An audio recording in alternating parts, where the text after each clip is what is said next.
14ನೇ ವಾಕ್ಯನ ಧ್ಯಾನ ಮಾಡೋಣ. ಲೂಕಂಬರ ಸುವಾರ್ತೆ 2ನೇ ಅಧ್ಯಾಯ ಅದರ 14ನೇ ವಾಕ್ಯ. ಯಾರಾದ್ರೂ ಓದ್ಕೊಳ್ಳೋಣ. ಲೂಕಂಬರ ಸುವಾರ್ತೆ 2:14. ಮೇಲಣ ಲೋಕಗಳಲ್ಲಿ ದೇವರಿಗೆ ಮಹಿಮೆ, ಭೂಲೋಕದಲ್ಲಿ ಮನುಷ್ಯರೊಳಗೆ ಸಮಾಧಾನ, ದೇವರು ಅವರಿಂದ ಒಲಿಯುತ್ತಾನೆ ಎಂದು ದೇವರನ್ನು ಕೊಂಡಾಡುತ್ತಾ ಹೇಳಿದರು. ಮೇಲಣ ಲೋಕದಲ್ಲಿ ದೇವರಿಗೆ ಮಹಿಮೆ, ಭೂಲೋಕದಲ್ಲಿ ಮನುಷ್ಯರಿಗೆ ಸಮಾಧಾನ, ದೇವರು ಅವರಿಗೆ ಒಲಿಯುತ್ತಾನೆ ಅಂತ ದೇವರನ್ನು ಕೊಂಡಾಡುತ್ತಾ ದೇವದೂತರು ಒಂದು ಬಂಗಾರದ ವೀಣೆಯೊಂದಿಗೆ ಇಲ್ಲಿ ಕುರುಬರಿಗೆ ಶುಭ ವರ್ತಮಾನವನ್ನು ಸಾರ್ತಾ ಇದ್ದಾರೆ. ಇವತ್ತು ನೋಡ್ರಿ, ಒಂದು ಮಗು ಹುಟ್ಟಿದಾಗ ನಾವೇನ್ ಮಾಡ್ತೀವಿ, ಫೋನ್ ಕಾಲ್ಗಳು ಬಂದಿದೆ. ಇವಾಗ ಫೋನ್ ಮಾಡಿ ಎಲ್ಲೋ ಇರ್ಲಿ, ಯಾವ ಒಂದು ಪ್ರಾಂತದಲ್ಲಿ ಇರ್ಲಿ ಕೂಡ, ಎಲ್ಲಿದ್ರು ಕೂಡ ನಾವೇನ್ ಮಾಡ್ತೀವಿ, ಫೋನ್ ಮಾಡಿ ಇಂಥ ಮಗು ಹುಟ್ಟಿದೆ, ಈ ರೀತಿ ಹುಟ್ಟಿದೆ ಅಂತ ಹೇಳಿ ನಾವು ಒಂದು ವರ್ತಮಾನವನ್ನು ತಿಳಿಯಪಡಿಸ್ತೇವೆ. ಆದ್ರೆ ಸರ್ವಶಕ್ತನಾಗಿರುವಂತ ಯೇಸು ಕ್ರಿಸ್ತನು ಈ ಲೋಕದಲ್ಲಿ ಜನಿಸಿದಾಗ ದೇವದೂತರುಗಳು ಬಂದು ಏನ್ ಮಾಡ್ತಿದ್ರೆ, ಬಂಗಾರದ ವೀಣೆಯೊಂದಿಗೆ ಅವರು ಒಂದು ಹಾಡನ್ನ ಹಾಡುತ್ತಾ ಹೇಳ್ತಿದ್ರೆ, ಮೇಲಣ ಲೋಕದಲ್ಲಿ ದೇವರಿಗೆ ಮಹಿಮೆ, ಭೂಲೋಕದಲ್ಲಿ ಮನುಷ್ಯರಿಗೆ ಸಮಾಧಾನ ಉಂಟು ಮಾಡುವುದಕ್ಕೆ ಒಬ್ಬ ರಕ್ಷಕನು ಜನಿಸಿದ್ದಾನೆ. ಒಲಿಯಬೇಕು ಅಂತೇಳಿ ಒಬ್ಬ ರಕ್ಷಕನು ಜನಿಸಿದ್ದಾನೆ. ಆತನೇ ಕರ್ತನಾಗಿರುವಂತ ಕ್ರಿಸ್ತನು. Hallelujah, hallelujah. ಕುರುಬರಿಗೆ ದೇವದೂತರು ಶುಭ ವರ್ತಮಾನವನ್ನು ಸಾರ್ತಾ ಇದ್ದಾರೆ. ದೇವರ ಮದುವೆ ಇವತ್ತು ಆ ದೇವದೂತರು ಶುಭ ವರ್ತಮಾನ ಸಾರಿದ ಕಾರಣ ಇವತ್ತು ಕುರುಬರಿಗೆ ರಕ್ಷಕನು ಜನಿಸಿದ್ದಾನೆ, ರಕ್ಷಕನು ಹುಟ್ಟಿದ್ದಾನೆ. ನಮ್ಮ ಪಾಪಗಳನ್ನು ತೊಳೆಯುವಂತ ರಕ್ಷಕನು ಜನಿಸಿದ್ದಾನೆ. ನಮಗೆ ಎಲ್ಲ ಬೇಡಿಕೆಗಳನ್ನು ಕೊಡುವಂತ ರಕ್ಷಕನು ಜನಿಸಿದ್ದಾನೆ. ನಮ್ಮ ಎಲ್ಲ ನೊಗವನ್ನು ಹೊತ್ತುಕೊಳ್ಳುವಂತ ರಕ್ಷಕನು ಈ ಲೋಕದಲ್ಲಿ ಜನಿಸಿದ್ದಾನೆ ಅಂತ ವರ್ತಮಾನ ಗೊತ್ತಾದ ಕಾರಣ ಅವ್ರು ಏನ್ ಮಾಡ್ತಾರೆ, ಎಲ್ಲವನ್ನು ಬಿಟ್ಟು ಅವರು ಓಡಿ ಹೋಗಿ ಗೋದಲಿಯಲ್ಲಿ ಮಲಗಿರುವಂತಹ ಶಿಶುವನ್ನು ನೋಡ್ಲಿಕ್ಕೆ ಹೋಗ್ತಾ ಇದ್ದಾರೆ. ಇವತ್ತು ನಾವು ಕೂಡ ಈ ಒಂದು ಶುಭ ವರ್ತಮಾನ ನಮಗೆ ತಿಳಿದಾಗ ನಾವು ಕೂಡ ಕರ್ತನ ಸಮ್ಮುಖದಲ್ಲಿ ಓಡಿ ಹೋಗುವುದನ್ನ ಕಲಿಬೇಕು. ಆಮೇಲೆ ಹಲ್ಲೆಲೂಯಾ. ಅವರು ನೋಡ್ರಿ, ಅವರೆಲ್ಲ ಕುರಿಗಳನ್ನ ಬಿಟ್ಟು, ಅವರೆಲ್ಲ ಕೆಲಸ ಕಾರ್ಯಗಳನ್ನ ಬಿಟ್ಟು ಅವರು ಓಡಿ ಹೋಗುವುದಕ್ಕೆ ಪ್ರಯತ್ನ ಪಟ್ಟರು. ಹಲ್ಲೆಲೂಯಾ. ಓಡಿ ಹೋಗಿ ದೇವರನ್ನು ನೋಡಿ ದೇವರಿಗೆ ಅಡ್ಡ ಬಿದ್ದು ದೇವರನ್ನ ಆರಾಧಿಸ್ತಾ ಇದ್ರೆ, ಕೊಂಡಾಡ್ತಾ ಇದ್ರೆ, ನಮ್ಮ ಜೀವನ ಕರ್ತನಿಗೆ ಸಮರ್ಪಣೆ ಮಾಡ್ತಾ ಇದ್ರೆ. ಇವತ್ತು ನಾವು ಕೂಡ ದೇವರ ಸಮ್ಮುಖದಲ್ಲಿ ಓಡಿ ಹೋಗೋದನ್ನ ಕಲಿಬೇಕು. ಈ ದೇವರು ಯಾಕೆ ನಮಗೆ ಈ ಭಾರಗಳನ್ನು ಸೃಷ್ಟಿ ಮಾಡಿದ್ದಾರೆ, ಯಾಕೆ ಈ ದಿನ ದೇವರು ನಮಗೆ ಮೃತ್ಯುಂಜಯನಾಗಿ ಎದ್ದು ಬಂದಿದ್ದಾನೆ ಅಂದ್ರೆ ಆತನನ್ನು ಕೊಂಡಾಡೋದಕ್ಕೋಸ್ಕರ, ಆತನ ಸಮ್ಮುಖದಿಂದ ಓಡಿ ಬರೋದಕ್ಕೋಸ್ಕರ ಆತನು ನಮಗೋಸ್ಕರ ಜನಿಸಿ ಬಂದಿದ್ದಾನೆ. ಆಮೇಲೆ ಆತನ ಸಮಾಧಾನ ಕರ್ತನಾಗಿ ನೋಡಿ ವಾಕ್ಯ ಹೇಳಿದೆ, ಮನುಷ್ಯರಿಗೆ ಸಮಾಧಾನ ದೇವರು ಅವರಿಗೆ ಒಲಿತು. ದೇವರು ಈ ಲೋಕದಲ್ಲಿ ಜನಿಸಿದಾಗ, ಯೇಸು ಕ್ರಿಸ್ತನ ಲೋಕ ಜನಿಸಿದಾಗ ಮೇಲಿನ ಲೋಕದಲ್ಲಿ ದೇವರಿಗೆ ಮಹಿಮೆ ಉಂಟಾಯಿತು. ಭೂಲೋಕದಲ್ಲಿ ಮನುಷ್ಯರಿಗೆ ಸಮಾಧಾನ ಒಂದು ಕೊಡೋದಕ್ಕೋಸ್ಕರ ಆತನೇ ಬಂದಿದ್ದಾನೆ. ಹಲ್ಲೆಲೂಯಾ. ಇದುವರೆಗೂ ಎಷ್ಟೋ ರಾಜರುಗಳು ಆಳ್ವಿಕೆ ಮಾಡಿದ್ರು ದೇವರ ಮದುವೆ, ಎಷ್ಟೋ ರಾಜರುಗಳು ಆಳ್ವಿಕೆ ಮಾಡಿದ್ರು.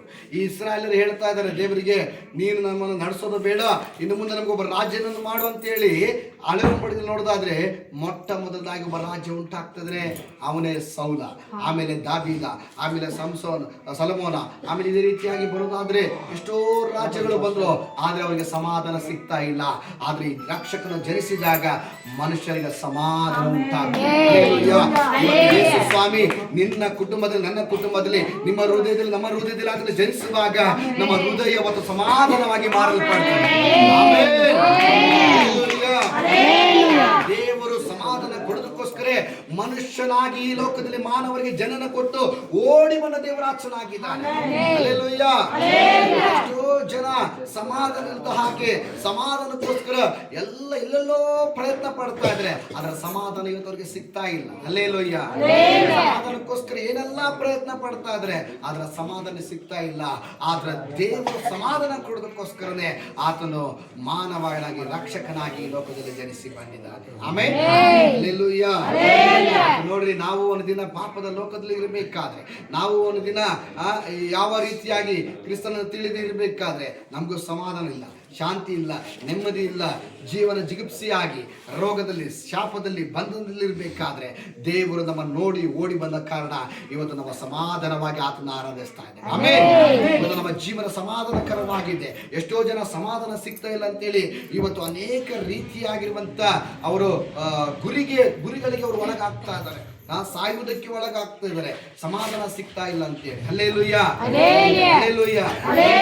ನೋಡ್ರಿ, ಮೊನ್ನೆ ನಾನು ಬೆಂಗಳೂರಲ್ಲಿ ಒಂದು ಕೆಲಸದ ಕಾರ್ಯಕ್ಕೆ ಹೋದಾಗ ಅಲ್ಲಿ ಒಂದು ಘಟನೆ ನಡೀತು. ಒಂದು ಮುಸ್ಲಿಂ ಹುಡುಗ ಏನ್ ಮಾಡಿದಾರೆ ಅಂದ್ರೆ, ಒಳ್ಳೆ ಅವನು ಯವನಸ್ಥ ಹುಡುಗ, ಅವನು ಎಲ್ಲರಿಗೂ ಇದು ಮಾಡುವಂತ ಒಳ್ಳೆ ದುಡ್ಡಿದೆ, ಹಣ ಇದೆ, ಅಷ್ಟು ಬಂಗ್ಲೆ ಇದೆ, ಕಾರ್ ಇದೆ, ಎಲ್ಲ ಇದೆ, ಒಳ್ಳೆ ಬಿಸ್ನೆಸ್ ಮಾಡ್ತಾ ಇದ್ದ. ಅದೇ ರೀತಿಯಾಗಿ ತನ್ನ ಸ್ನೇಹಿತರ ಜೊತೆಗೆ ಯಾವಾಗಲೂ ತಮಾಷೆಯಾಗಿದ್ದ ಹುಡುಗ. ಅವತ್ತು ತನ್ನ ಸ್ನೇಹಿತರಿಗೆಲ್ಲ ಹೇಳಿದ್ದಾನೆ, ಮೇಲ್ಗಡೆ ಹೋಗ್ತಾ ಎಲ್ಲ ಏನೋ ಅವರು ತಮಾಷೆಗೆ ಕೂತ್ಕೊಂಡಿದ್ದಾರೆ, ತಡಿ ನಾನು ಮೇಲ್ಗಡೆ ಹೋಗ್ಬಿಟ್ಟು ಬರ್ತೀನಿ ಅಂತ ಹೇಳಿದಾಗ ಸ್ನೇಹಿತರೆಲ್ಲ ಕೇಳಿದ್ರೆ ಎಲ್ಲಿ ಹೋಗ್ತಾ ಇದೆಯಾ ಅಂತ, ನಾನೇನು ಸಾಯಕ್ಕೆ ಹೋಗ್ತಿಲ್ಲ, ಮೇಲ್ಗಡೆ ಹೋಗ್ತಾ ಇದ್ದೀನಿ ತಡಿ ಅಂತ ಹೇಳಿ ಅವನು ಹೋದಾಗ ಮೇಲ್ಗಡೆ ಹೋಗಿ ವಿತಿನ್ ಸೆಕೆಂಡಲ್ಲಿ ಸೂಸೈಡ್ ಮಾಡ್ಕೊಂಡು ಅಲ್ಲೇಲಯ್ಯ. ಕಾಲು ಅವನಿಗೆ ನೆಗಳುತ್ತೆ, ಯಾಕಂದ್ರೆ ಅವನಿಗೆ ಒಂದು 7 ಫೀಟ್ ಉದ್ದ, ಆರಾಮಾಗಿ ಕಾಲು ಟಚ್ ಆಗುತ್ತೆ, ಆದ್ರೂ ಕೂಡ ಕಾಲುಗಳನ್ನ ಕೆಳಗಡೆ ಇಳ್ಕೊಂಡು ಅವನು ಸತ್ತು ಹೋದ. ಕಾರಣ ಏನು ಅಂದ್ರೆ ಸಮಾಧಾನ ಇಲ್ಲ ದೇವರ. ಈತ ಸಮಾಧಾನ ಕೊಡೋದಕ್ಕೋಸ್ಕರ ಯೇಸು ನನ್ನ ಒಳಗಡೆ ನಿನ್ನ ಒಳಗಡೆ ಅದನ್ನು ಜನಿಸಿ ಬರ್ತಾರೆ. ಸ್ವೀಕಾರ ಮಾಡುವಂತ ಮಕ್ಕಳಾಗಿ ನಾವು ಮಾರಲ್ಪಡಬೇಕು. ಯಾವಾಗ ನಾವು ನೀವು ಸ್ವೀಕಾರ ಮಾಡ್ತೀವೋ ನಮ್ಮ ಹೃದಯದಲ್ಲಿರುವಂಥ ನೋವುಗಳನ್ನು, ವೇದನೆಯನ್ನ, ಸಮಸ್ಯೆಗಳನ್ನ, ಭಾರವಾದಂಥ ನೋವನ್ನು ಆತನು ಹೊತ್ತುಕೊಂಡು ನನ್ನ ಒಳಗಡೆ ಸಮಾಧಾನ, ಸಂತೋಷ, ನೆಮ್ಮದಿಯನ್ನು ಕೊಟ್ಟು ನಮ್ಮನ್ನ ಈ ಲೋಕದಲ್ಲಿ ಜೀವಿಸುವ ಹಾಗೆ ಮಾಡ್ತಾರೆ. ಕೂತ್ಕೊಂಡ್ರಂತ ನಾವಾಗಿರ್ಬೋದು, ಕೇಳಿಸೋದು ನಾವಾಗಿರ್ಬೋದು, ಆದ್ರೆ ಇವತ್ತೆಷ್ಟೋ ದಿನದಲ್ಲಿ ನಾವು ಸಮಾಧಾನದಿಂದ ಆಗಿದ್ವಿ. ಆದ್ರೆ ಯೇಸು ಕ್ರಿಸ್ತ ನಮಗೆ ಸಮಾಧಾನ ಕೊಟ್ಟಿದ್ದ ಕಾರಣ ನಾವು ಆತನನ್ನ ಅಂಗೀಕರಿಸಿದ್ದೇವೆ. ಆಮೆನ್. ಹಲ್ಲೆಲೂಯಾ. ಯೆಶಾಯ ಪ್ರವಾದನೆ ಪುಸ್ತಕ 9ನೇ ಅಧ್ಯಾಯ 6ನೇ ವಾಕ್ಯ. ಯೆಶಾಯ ಪ್ರವಾದನೆ ಪುಸ್ತಕ 9ನೇ ಅಧ್ಯಾಯ 6ನೇ ವಾಕ್ಯ. ಒಂದು ಮಗು ನಮಗಾಗಿ ಹುಟ್ಟಿದೆಯಷ್ಟೇ, ವರದ ಮಗನು ನಮಗೆ ದೊರೆತನು, ಆಡಳಿತವು ಅವನ ಬಾಹುವಿನ ಮೇಲೆ ಇರುವುದು. ಅದ್ಭುತ ಸ್ವರೂಪನು, ಆಲೋಚನಾ ಕರ್ತನು, ಪರಾಕ್ರಮಿಯಾದ ದೇವರು, ನಿತ್ಯನಾದ ತಂದೆ, ಸಮಾಧಾನದ ಪ್ರಭು ಎಂಬುವ ಅವನ ಹೆಸರು. ನೋಡಿ, ಇಲ್ಲಿ ವಾಕ್ಯ ಹೇಳಿದೆ, ಒಂದು ಮಗು ನಮಗೋಸ್ಕರ ಹುಟ್ಟಿದೆ ಅಷ್ಟೇ. ಯಾರು? ಯೇಸು ಕ್ರಿಸ್ತನು ಹುಟ್ಟಿದ್ದಾನೆ. ಇಲ್ಲಿ ಹೇಳ್ತಾ 5 ಆತನಿಗೆ ಹೆಸರನ್ನು ಕೊಡ್ತಾ ಇದ್ರೆ, ಒಂದು ಅದ್ಭುತ ಸ್ವರೂಪನು, ಆಲೋಚನಾ ಕರ್ತನು, ಪರಾಕ್ರಮದ ದೇವರು, ನಿತ್ಯನಾದ ತಂದೆ, ಸಮಾಧಾನ ಪ್ರಭು. ಹಲ್ಲೆಲೂಯಾ. ಕೇಳ ಕೊನೆಯದಾಗಿ ಹೇಳ್ತಿದ್ದೇನೆ, ಆತನ ಹೆಸರು ಸಮಾಧಾನ ಪ್ರಭು. ಹಲ್ಲೆಲೂಯಾ. ಆತನಲ್ಲಿ ಸಮಾಧಾನ ಇದ್ದ ಕಾರಣ ಇವತ್ತು ಆತನ ಸಮ್ಮುಖದಲ್ಲಿ ಬರುವಂತ ಪ್ರತಿಯೊಬ್ಬರಿಗೂ ಕೂಡ ಆತನ ಸಮಾಧಾನವನ್ನು ಕೊಡ್ಲಿಕ್ಕೆ ಬರ್ತಾನೆ. ಹಲ್ಲೆಲೂಯಾ. ಹೊಸದಾಗಿ ಸೇವೆಗೆ ಬಂದಿದ್ದೆ. ಹೊಸದಾಗಿ 2014ರಲ್ಲಿ ನನ್ನ ಸೇವೆಗೆ ಬಂದಾಗ ಜಡಿಗೆರಳ್ಳಿಯಿಂದ ಒಬ್ಬರು ಅಣ್ಣ ಬರೋರು, ಯಾವಾಗಲೂ ಒಳ್ಳೆ ದ್ರಾಕ್ಷಿ ಬಿಸ್ನೆಸ್ ಮಾಡ್ತಾ ಇದ್ನು. ಒಳ್ಳೆ ಬಿಸ್ನೆಸ್ ಮಾಡುವಂಥ ವ್ಯಕ್ತಿ ಬರ್ತಾ ಇದ್ನು, ಹೇಳ್ತಾ ಇದ್ನು, ಪಾಸ್ಟ್ರೇ ನನಗೆ ರಾತ್ರಿ ಎಲ್ಲ ನಿದ್ದೆನೇ ಬರೋದಿಲ್ಲ, ನನ್ನ ಮಲಗಿ ಎಷ್ಟೋ ದಿನಗಳಾಯಿತು, ನನಗೇನು ಮಾಡ್ರಿ, ನನಗೆ ಪ್ರಾರ್ಥನೆ ಮಾಡ್ರಿ, ನಾನು ನನ್ನ ಮನೆಗೆ ಹೋಗೋದಿಲ್ಲ, ನಾನು ಇಲ್ಲೇ ಮಲಗ್ತೀನಿ ಪಾಸ್ಟ್, ನಿಮ್ಮ ಜೊತೆ ಇರ್ತೀನಿ, ನನಗೆ ಪ್ರಾರ್ಥನೆ ಮಾಡ್ರಿ ಅಂತೇಳಿ. ಹಲ್ಲೆಲೂಯಾ. ಅಲ್ಲಿ ಅವ್ರಿಗೆ ಪ್ರಾರ್ಥನೆ ಮಾಡ್ಲಿಕ್ಕೆ ಪ್ರಾರಂಭ ಮಾಡಿದ್ವಿ. ಯಾವಾಗ ಅವ್ರಿಗೆ ಪ್ರಾರ್ಥನೆ ಮಾಡ್ಲಿಕ್ಕೆ ಪ್ರಾರಂಭ ಮಾಡಿದ್ವು, ದೇವರವ್ರಿಗೆ ನಿದ್ರೆ ಕೊಡೋಕೆ ಸ್ಟಾರ್ಟ್ ಮಾಡಿದ್ರು, ಅವರ ಮನದಲ್ಲಿರುವಂಥ ಎಲ್ಲ ಏನೋ ಮನವೇದನೆಯನ್ನ, ಕಳವಳವನ್ನ, ಭಾರವಾದ ಹೃದಯವನ್ನು ತೆಗೆದುಹಾಕಿ ಸಮಾಧಾನದಿಂದ ಅವ್ರೇನ್ ಮಾಡಕ್ ಸ್ಟಾರ್ಟ್ ಮಾಡಿದ್ರು. ನಮ್ಮಲ್ಲೇ ಕುತ್ಕೊಂಡು ಅವರು ಚರ್ಚಿಗೆ ಬರುತ್ತಾ ದಿನನಿತ್ಯ ನನ್ನ ಮನೆಯಲ್ಲೇ ಅವ್ರು ಇರ್ತಾ ಇದ್ರು. ಹಲ್ಲೆಲೂಯಾ. ದೇವರು ಸಮಾಧಾನ ಕೊಡುವ ದೇವರ ಸಮಾಧಾನ ಕರ್ತನಾಗಿದ್ದಾನೆ. ಇವತ್ತು ಮನುಷ್ಯನಿಗೆ ಇವತ್ತೆಲ್ಲ ಇದ್ರೂ ಕೂಡ ಸಮಾಧಾನ ಸಿಗೋದು ಬಹಳ ಕಷ್ಟವಾಗಿದೆ. ದೇವರ ಮಗುವೆ, ಆ ಸಮಾಧಾನನೇ ಯೇಸು ಕ್ರಿಸ್ತನಾಗಿದ್ದಾನೆ. ಆಮೆನ್. ಹಲ್ಲೆಲೂಯಾ.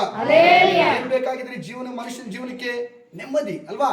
ಈ ನೆಮ್ಮದಿಗೋಸ್ಕರ ಇವತ್ತು ಏನೆಲ್ಲ ಪ್ರಯಾಸವನ್ನು ಮನುಷ್ಯ ಮಾಡ್ತಾನೆ.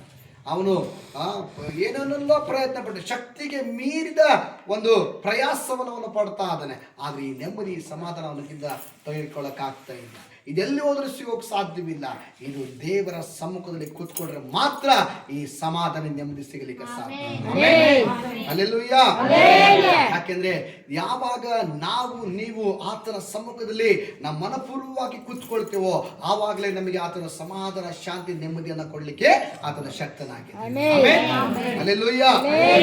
ದಿನ ಒಬ್ಬ ಸೇವಕರು ಒಂದು ಚಾನಲ್ ಮಾಡಬೇಕು, ಒಂದು ವಾಕ್ಯದ ಚಾನಲ್ ಮಾಡಬೇಕಾದ್ರೆ ಟಿವಿಯಲ್ಲಿ ಅಂತೇಳಿ ಅವರು ಪ್ರಾರ್ಥನೆ ಮಾಡ್ತಾ ಇರಬೇಕಾದ್ರೆ ಒಂದು ಚಾನಲಿಂದ ಅವ್ರ ಕಡೆ ಬಂದರು ವಾಕ್ಯವನ್ನು ಕೊಡೋದಕ್ಕೋಸ್ಕರ. ಆ ದೇವ್ರು ಹೇಳಿದ್ರಂತ ಪ್ರಾರ್ಥನೆ ಮಾಡಿದ್ರೆ ಆಯಿತು ಕೊಡು, ನೀನೇನು ಮಾಡಿ ಸಿಗ್ನೇಚರ್ ಮಾಡಿ, 2 ಲಕ್ಷ ರೂಪಾಯಿ ಕೊಡ್ಬೇಕು ಚಾನಲ್ಗೆ ವರ್ಷಕ್ಕೆ. ಇವ್ರಿಗೆ ದೇವರು ಪ್ರಾರ್ಥನೆ ಹೇಳಿದ್ರೆ ನೀನು ಮಾಡು, ಸಿಗ್ನೇಚರ್ ಮಾಡು, ನಾನು ಅಮೌಂಟ್ ಕೊಡ್ತೀನಿ. ಒಂದು ವಾರದಲ್ಲಿ ಅವ್ರು ಏನು ಮಾಡಬೇಕು, ಹಣವನ್ನು ಕೊಡಬೇಕು. ದೇವ್ರ ಹತ್ರ 1 ರೂಪಾಯಿ ಇಲ್ಲ. ಆದರೆ ದೇವ್ರು ಹೇಳಿದ್ರು ಅಂದ್ಬಿಟ್ಟು ಸಿಗ್ನೇಚರ್ ಮಾಡಿಬಿಟ್ರು. ಸಿಗ್ನೇಚರ್ ಮಾಡಿಂದ 1 ದಿನ ಆಯಿತು, 2 ದಿನ ಆಯಿತು, 3 ದಿನ ಆಯಿತು, 4 ದಿನ ಆಯಿತು. ಇವ್ರು ಏನು ಮಾಡ್ತಾರೆ, ಪ್ರೇಯರ್ ಮಾಡ್ತಾರೆ. ದೇವ್ರೇ ಎಲ್ಲೋ ನೀನೇ ಹೇಳಿಲ್ಲ ಅಂತ ತಿಳ್ಕೊಂಡು ನಾನೇ ಊಹೆ ಮಾಡ್ಕೊಂಡು ಸಿಗ್ನೇಚರ್ ಆಗ್ಬಿಟ್ನೋ ಏನೋ ಗೊತ್ತಿಲ್ಲ ಅಂದ್ಬಿಟ್ಟು ಇವ್ರು ಏನು ಮಾಡ್ತಾ ಇದ್ರೆ, ಇವರು ವೇದನೆ ಪಡ್ತಾರೆ, ನೋವು ಪಡ್ತಾ ಇದ್ರೆ. 5 ದಿನ ಆಯಿತು, 6 ದಿನ ಆಯಿತು, 7ನೇ ದಿನ ಆಯಿತು. 8ನೇ ದಿನಕ್ಕೆ ಏನು ಮಾಡಬೇಕು, ಅವರು ಮಧ್ಯಾಹ್ನಕ್ಕೆಲ್ಲ ಅಮೌಂಟ್ ಕೊಡಬೇಕು, ಇಲ್ಲಾಂದ್ರೆ ಅವ್ರು ಮರ್ಯಾದೆ ಹೋಗ್ಬಿಡುತ್ತೆ, ಫೈನ್ ಬೀಳುತ್ತದೆ ಅವರಿಗೆ. ಇವಾಗ ಅವ್ರು ಏನು ಮಾಡಿದ್ರು, ಪ್ರಾರ್ಥನೆ ಮಾಡ್ತಾ ಇರ್ಬೇಕಾದ್ರೆ ಒಂದು ಫೋನ್ ಕಾಲ್ ಬಂತು. ಮಧ್ಯಾಹ್ನ ಒಂದು ಫೋನ್ ಕಾಲ್ ಬಂತು. ಒಬ್ಬರು ಏನಿದು ಯಾರ್ದು ನಂಬರ್ ಅಂತ ಫೋನ್ ರಿಸೀವ್ ಮಾಡಿದ್ರೆ, ಪಾಸ್ಟರ್ ಅರ್ಜೆಂಟಾಗಿ ನಮ್ಮ ಮನೆಗೆ ಬನ್ನಿ, ನಮ್ಮ ಮನೆ ಲೊಕೇಶನ್ ಹಾಕ್ತೀನಿ, ಅರ್ಜೆಂಟಾಗಿ ನಮ್ಮ ಮನೆಗೆ ಬನ್ನಿ, ನನಗೋಸ್ಕರ ಪ್ರಾರ್ಥನೆ. ಸೇವಕರು ಆಯಿತು ಅಂತ ಹೇಳ್ಬಿಟ್ಟು ಅಷ್ಟು ನೋವಲ್ಲಿ ಕೂಡ ಅವ್ರ ಮನೆಗೆ ಹೋದಾಗ ಏನಾಯಿತು, ನನಗೆ 1 ವಾರದಿಂದ ಸರಿಯಾಗಿ ನಿದ್ದೆ ಬರ್ತಾ ಇಲ್ಲ. ಯಾಕೆ ಬರ್ತಾ ಇಲ್ಲ? ಯಾಕೆ ಅಂದರೆ ದೇವರು ಹೇಳಿದರು ನಿಮ್ಗೆ 2 ಲಕ್ಷ ರೂಪಾಯಿ ಕೊಡ್ರಿ ಅಂತಂದು ಹೇಳಿ. ನಾನು ಈ 2 ಲಕ್ಷ ರೂಪಾಯಿ ಕೊಡ್ಬೇಕಂತ ಹೇಳಿ ನಾನು ಕೊಡಲ್ಲ ಅಂತೇಳಿ ಹಠ ಮಾಡೋಕ್ಕೆ ಸ್ಟಾರ್ಟ್ ಮಾಡಿದೆ. ಆವತ್ತಿಂದ ನನಗೆ ನಿದ್ದೆನೇ ಇಲ್ಲ. ಹಲ್ಲೆಲೂಯ. ಯಾವಾಗ ಸಿಗ್ನೇಚರ್ ಮಾಡಿದ್ರೆ ದೇವರು ಅವ್ರಿಗೆ ಅವಾಗ ಹೇಳಿದ್ದಾರೆ 2 ಲಕ್ಷ ರೂಪಾಯಿ ಕೊಡಿ ಅಂತೇಳಿ, ನಿದ್ದೆನೇ ಕೊಡ್ತಾ ಇಲ್ಲ. 7 ದಿನ ಇಟ್ಟಿದ್ದೆ. ಅವ್ರು ಹೇಳಿದ್ರು 2 ಲಕ್ಷ ರೂಪಾಯಿ ಇಟ್ಬಿಟ್ಟು ಪಾಸ್ಟರ್ ನನಗೆ ಸ್ವಲ್ಪ ಪ್ರಾರ್ಥನೆ, ನಾನು ನಿದ್ದೆ ಮಾಡಿದೆ. ಹಲ್ಲೆಲೂಯ. ಬೇಡಿಕೆಗಳನ್ನು ನೆರವೇರಿಸುವ ದೇವರ ಆಚನಾಗಿದ್ದಾನೆ, ಇಷ್ಟಾರ್ಥಗಳನ್ನು ನೆರವೇರಿಸುವ ದೇವರ ಆಚನಾಗಿದ್ದಾನೆ. ಯಾಕೆ ಗೊತ್ತಾ ದೇವರ ಮಗುವೆ, ನೀನು ಆತನ ಮಗಳಾದಾಗ ನಿನ್ನ ಪ್ರತಿಯೊಂದು ಇಷ್ಟಾರ್ಥಗಳನ್ನ ಸಂತೋಷವನ್ನ ನೆರವೇರಿಸಲಿಕ್ಕೆ ಆತನ ಶಕ್ತನಾಗಿದೆ. ಆತನ ಹೆಸರೇ ಸಮಾಧಾನ ಕರ್ತನಾಗಿದ್ದಾನೆ.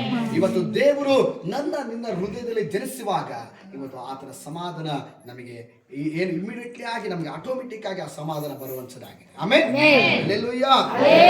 ಕ್ರಿಸ್ತನನ್ನು ಅಂಗೀಕರಿಸಬೇಕಾಗಿದೆ. ಎಲ್ಲವಕ್ಕೆ ಯೋಹಾನನ ಸುವಾರ್ತೆ 1:12-14 ವಾಕ್ಯ ಹೇಳುತ್ತೆ, ಯಾರ್ಯಾರು ಅಂಗೀಕರಿಸ್ತಾರೋ ಅಲ್ವಾ, ಯಾರ್ಯಾರು ಆತನನ್ನು ಅಂಗೀಕರಿಸ್ತಾರೋ. ನೋಡ್ರಿ, ಯಾರು ನಾವು ಅಂಗೀಕರಿಸ್ಬೇಕು, ಆತನ ಅಂಗೀಕರಿಸಿದ್ರೆ ಆತನ ಒಳಗಡೆ ಬರ್ಲಿಕ್ಕೆ ಸಾಧ್ಯ, ಅವರಿಗೆ ಪರಲೋಕ ಸಿಗುತ್ತೆ. ಹಲ್ಲೆಲೂಯಾ.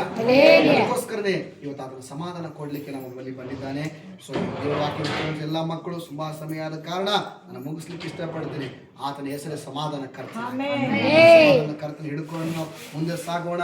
ನಮಗೆ ಖಂಡಿತವಾಗಲೂ ನಮ್ಮ ಜೀವಮಾನವೆಲ್ಲ ಆತನ ನಮ್ಮ ಕುಟುಂಬಕ್ಕೆ, ನಮ್ಮ ಜೀವನಕ್ಕೆ ಸಮಾಧಾನ ಕೊಟ್ಟು ನಮ್ಮ ಸಂತೋಷವಾಗಿ ಅದನ್ನು ನಡೆಸಲಿಕ್ಕೆ ಆತನ ಶಕ್ತನಾಗಿದ್ದಾನೆ. ಆಮೇಲೆ ವಾಕ್ಯವನ್ನು ಅಷ್ಟು ಮಾಡಿ. ಆಮೇಲೆ ಹಲ್ಲೆಲೂಯಾ.